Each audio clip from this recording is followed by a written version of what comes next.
set location at spline point, and then just have the actor follow the spline, which that should be.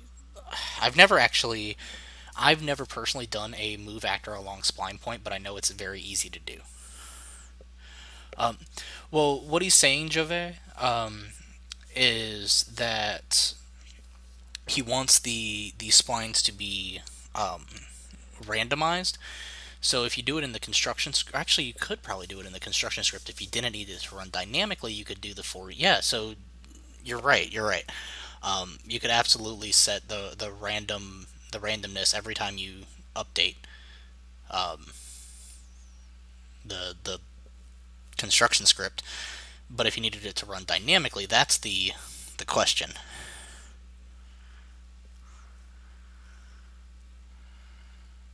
Um,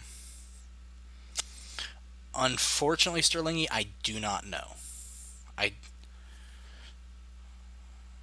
I don't see why not, but I'm not entirely sure how.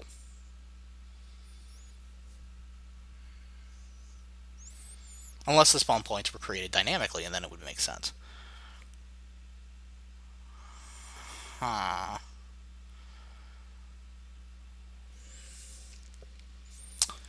Whether that would work or not.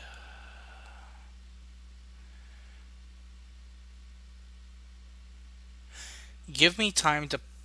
Oh, for. Okay, so it doesn't have to be dynamic? Um. And I suppose if you fed in the same information that you were feeding into the timeline into your movements or your spline points, that should work just fine. I mean, it's the same information. The question is how you feed it. Um, hmm, I don't know, but at very least, if you're looking for more randomized and it doesn't need to be dynamic immediately, then what I would do is in the construction script, as Jove said. I really hope I'm pronouncing that correct. I'm sorry if I'm not. Um, then what I would do is do the for each loop for your spline points, and then just have them set to a random int in range. How do you feed spline points into a timeline? Well, let's find out. We can play with this shit, and I'll just delete it when I'm done. Timeline test.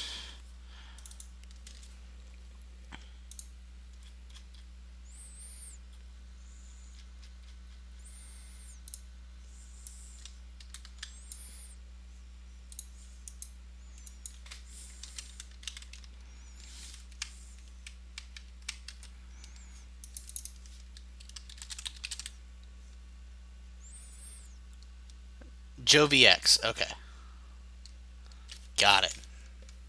Yeah, I kind of assumed it was either French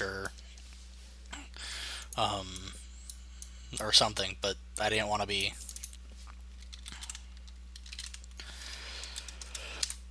rude. Okay, so right, you can't feed in. You can feed in time information, but the actual float track you have to set up in here. So you can't plug spline points into here.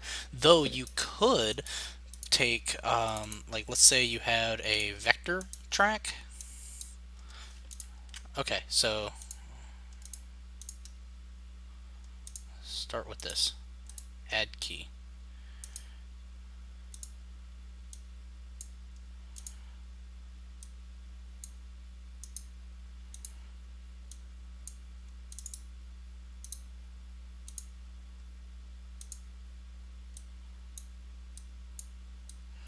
So let's say I had this is just a really rough example.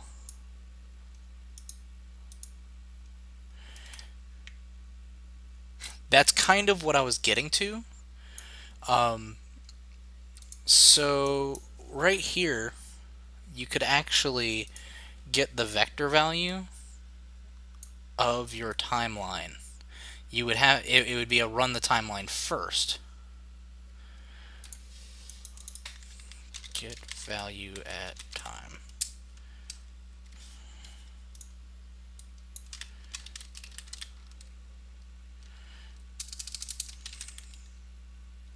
Okay, get transform at time.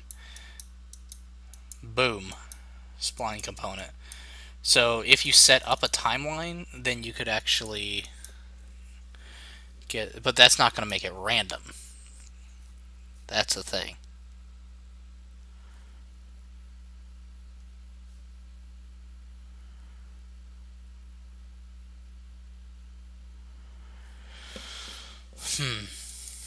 Yeah, that the problem with this is that that's not going to be randomized. That's going to be based on the timeline that you give it. Now, if you gave it multiple timelines and then chose it to choose between timelines, that could work.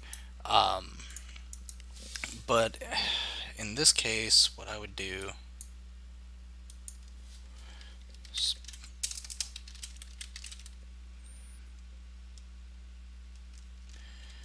get point.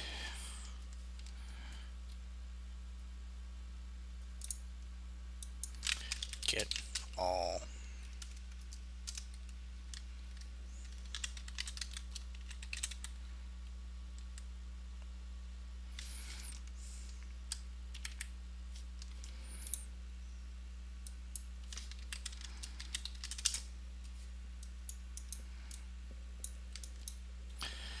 So let's say you did a for loop.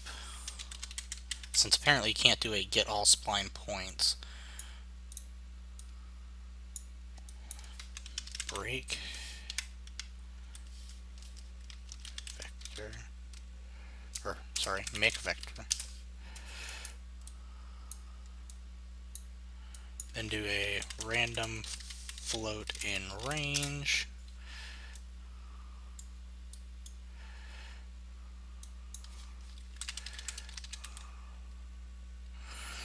What I want to avoid is having the actor pop from one location to the...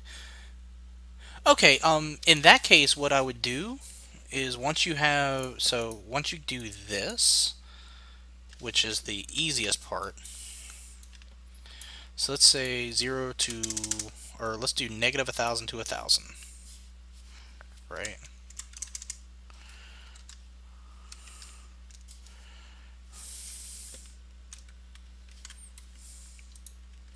This will give it a fairly broad range without being too crazy.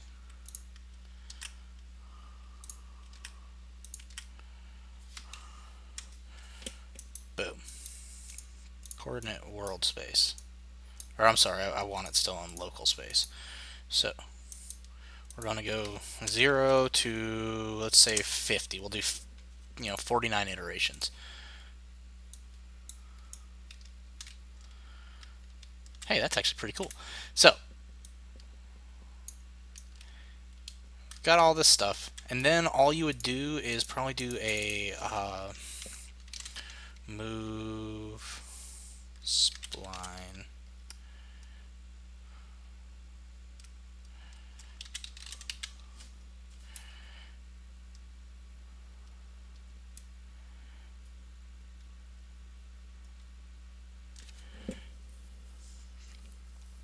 Yeah, you would pretty much you'd have to find a way. I don't know the exact way to do it because I haven't done it myself, but one of these is bound to get your splines. You get the individual, like you get the next spline point, and then what you would do is lerp or v-interp between the two based on an alpha, so that it smoothly transitions you along the spline instead of just jerking to the next location. And that point is you want a v-interp 2.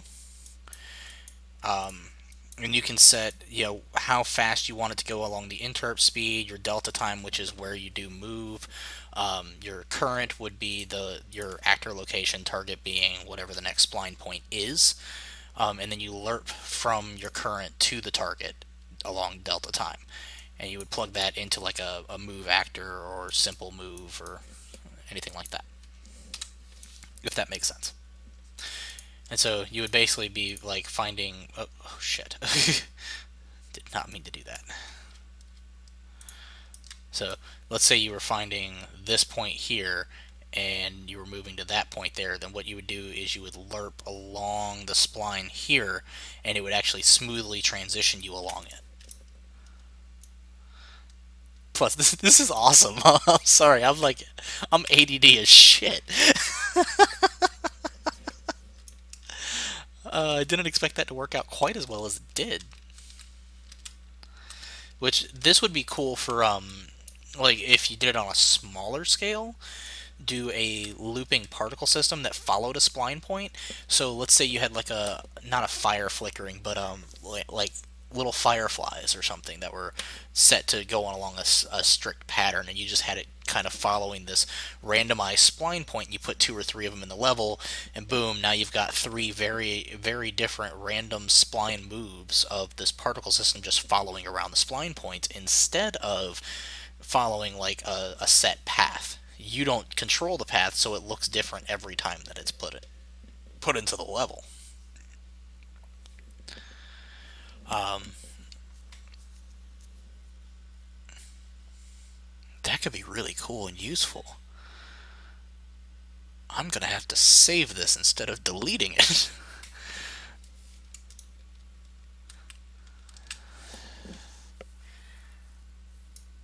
Hell yeah! Okay, I'm saving this. Uh, that was actually pretty awesome. Hey, no, thank you for asking the question. I greatly appreciate it because that was fun. It was something new that I haven't tried yet. Spline points are something I've only messed with a little bit. I haven't really um, I haven't really been messing with it too much, but spline points are very useful. Well, if you need a reason for this, first off, tell them it's awesome as fuck. So there's your reason right there. If you need to explain it to another person, uh, you could tell them I said that awesome as fuck in those words. But otherwise, I mean, this is great for as Jovi said, ambience or ambient motions and stuff like that, where you need something just moving around in a random pattern and make it feel more organic. Boom, that right there. There is no rhyme or reason to this. It is literally just boom. Like you could see some weird like squirrel critter running up in trees and stuff like that, and it's just following this path. But there's enough points that keep it from. Uh, yeah, OCD. But it keeps it interesting. It doesn't seem like it's just following a set path, but it actually is. There's another way to do it, which would be using AI and getting a random move to instead of that, and just having it move from point to point to point and just change the point right before it gets to the last point so it smoothly rotates into the next one. But that one, you run more of the risk of it getting more of a choppy movement. And you have to set up AI, which is just for people like me who have not really done much with it, it's a nightmare. Okay, I'm gonna delete this for now, but this is awesome. Just oh, oops, I just need the timeline test. Awesome, that was cool.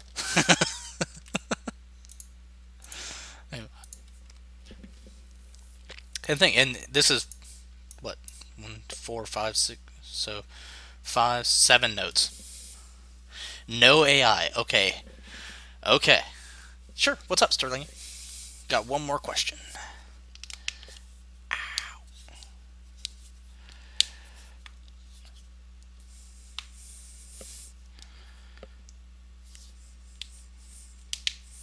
Sorry, I'm popping my fingers. I know I shouldn't, but I do anyways.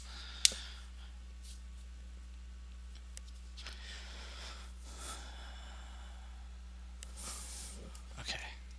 While I'm waiting, I'm gonna